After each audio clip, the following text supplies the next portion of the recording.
창세기 2장 1절에서 3절.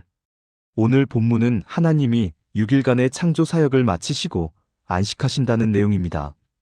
제7일이 안식일로 제정됨으로써 6대1의 비율로 노동을 위한 날과 안식을 위한 날이 나뉘게 되었습니다. 다시 말하면 인간들의 삶은 6대1의 비율로 된 7일을 한 단위로 하는 생활 방식을 태초부터 갖게 되었다는 것입니다. 이는 오늘날 의학, 사회학, 교육학 등 모든 분야에서 6대1의 기본 비율로 노동과 휴식의 리듬을 갖는 것이 가장 효율적이므로 입증되고 있다고 합니다. 그러나 사실 7일의 하루를 쉬는 제도는 1년이 365일에 해당하는 태양력, 그리고 한 달이 29일인 태음력 등 그 무엇과도 맞지 않는 독자적 제도라고 합니다. 이는 결국 7일 단위의 생활, 주기 기원이 오직 하나님의 창조 사역에 기인한 독자적인 것임을 보여주는 것입니다. 세계 모든 문헌 중에서 7일의 하루 안식일 제도의 기원을 보여주는 것은 오직 성경밖에 없다고 합니다. 본문에서 보듯이 안식일 제도는 맨 처음에는 천지 창조 완성 기념으로서 출발하였습니다. 그리하여 인간이 타락하기 이전에는 만족과 축복 속에 휴식하는 그야말로 안식의 측면이 주로 부각되었습니다. 그러나 이 안식일 제도는 훗날 한결같이 모두 다 타락한 세상을 위한 하나님의 구원, 역사의 통로로 쓰임받고자 출애굽하여 하나님과 언약을 맺고 선민으로 태동한 이스라엘 백성에게 율법의 기본 사항의 하나로 공식 규정되었던 것입니다. 레위기 23장 3절. 그리하여 세속적인 모든 것을 접어두고 하나님의 구원 사역을 기리며 안식하는 동시에 후손에게 신앙 교훈을 가르치는 등 보다 적극적인 신앙 회복을 위한 날로서의 의미가 강화되었습니다.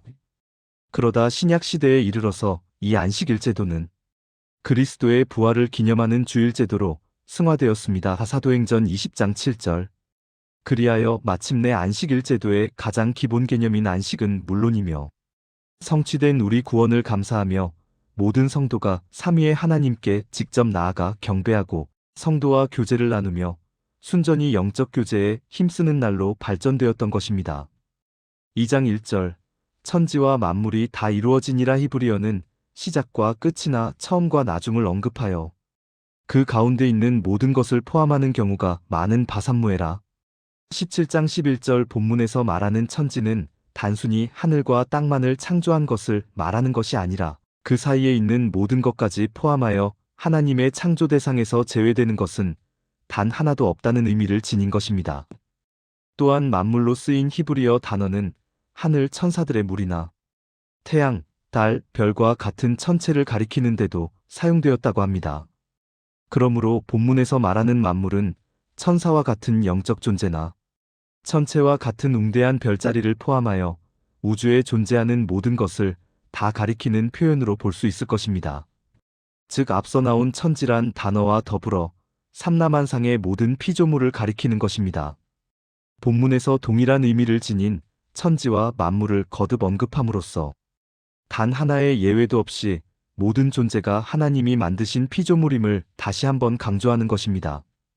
그러므로 저자는 독자들에게 하나님이 만드신 피조물들을 숭배하지 말라고 말하고 있는 것입니다.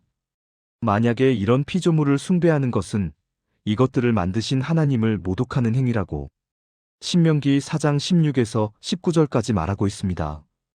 2장 2절에서 3절. 하나님이 그가 하시던 일을 일곱째 날에 마치시니 그가 하시던 모든 일을 그치고 일곱째 날에 안식하시니라. 하나님이 그 일곱째 날을 복되게 하사 거룩하게 하셨으니 이는 하나님이 그 창조하시며 만드시던 모든 일을 마치시고 그날에 안식하셨음이니라. 본문에서 하나님의 창조 사역은 일곱째 날에 마치셨다라고 합니다. 우리들이 알고 있기로는 하나님의 창조 사역은 여섯째 날에 끝났다고 생각하는데 왜 본문은 일곱째 날이라고 할까요? 이는 하나님께서 실제로 만물을 조성하셨던 사역은 제6일에 끝났지만 제7일에 안식하시고 피조물에게 복을 주어 거룩게 하심으로 창조 사역이 제7일에야 비로소 완성되었다는 것입니다. 우리 본문을 통해 안식일의 전통을 이어받은 주일도 거룩하지만 결국 다른 날과 본질적인 차이는 없다는 사실을 알 수 있습니다. 그러므로 사람들이 흔히 오해하듯이 주일만 하나님의 것이고 다른 날은 자신이 주인 노릇해도 되는 것이 아니라 주일 이외의 다른 날들도 모든 하나님께 속한 날들임을 알아야 할 것입니다.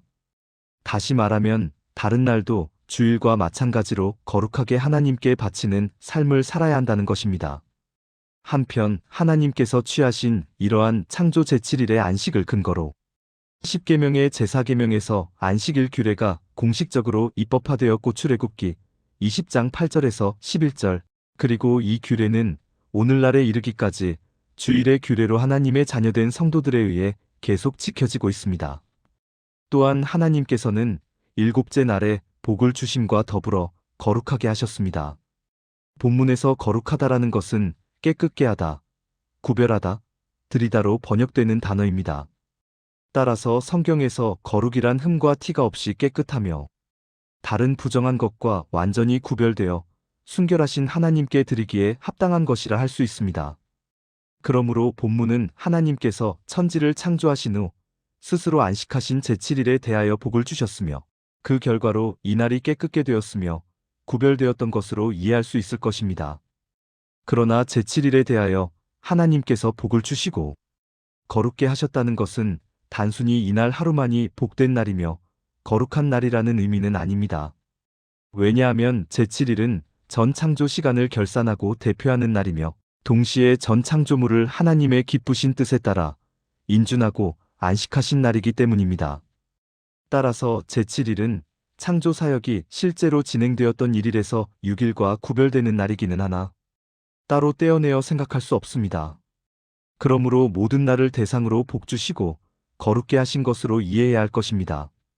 다시 말하면 하나님의 백성들은 모든 날에 세상 사람들과 구별된 거룩한 삶을 살아야 한다는 것입니다.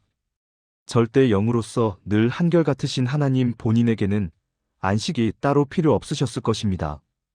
그러나 하나님은 자신의 형상을 닮은 피조물인 우리 인간을 위하여 이처럼 천지, 창조의 완성이나 주님의 부활 등 기념비적 대사건을 통해 안식일 제도를 세우시고 당신이 먼저 안식의 모범을 보이셨습니다. 그리고 인간들에게 육적인 일에서 잠시 벗어나 영원한 영적 일에 몰두할 기회를 제공하셨던 것입니다. 그러므로 우리는 안식일 제도 그리고 안식일 제도의 완성형인 주일 제도에 담긴 축복의 기쁨을 나의 축복과 기쁨으로 만들어야 할 것입니다. 이 시간 나는 과연 안식일의 기쁨과 축복을 잘 누리고 있는지 한번 생각해보는 시간이 되었으면 합니다.